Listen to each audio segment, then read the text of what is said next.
Kien Father Ruben Gawci li permezz ta' post fuq il-medja soċjali ġab il-qoddim ir-realtà ta' dak li qed iseħħ f'pajjiżna fejn għandek kunventi li qed jalqu, assisin djoċesani li qed jonqsu u fl-istess waqt piżijiet fuq il-kappillani li qed jiżdiedu. Din il-kitba saret wara li l-Arċidjoċesi ta' Malta u l-Provinċja Karmelitana temmew il-proċess li bih il-parroċċja ta' Fleur-de-Lys u l-kumpless annes magħha għaddew fidejn il-Kurja għall-użu pastorali tal-istess parroċċja.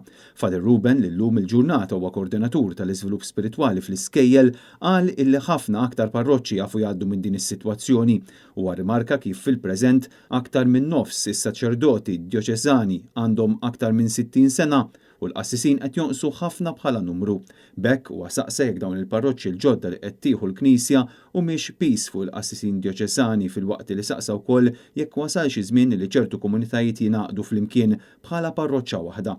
Father Ruben jistaqsi wkoll meta ser jittieħdu responsabbiltajiet amministrattivi u pastorali mill-lajċi fil-parroċċi, dan sabiex kif qalwa stess il-Knisja ma tispiċċax biss kumpanija ta' mużewijiet. Fl-aħħar jiem l-Arċisqof Charles Scicluna ħatar lil Father Darren Patch bħala amministratur parrokjali ta' Fleur-de-Lys li tiġbor fiha madwar 2600 persuna.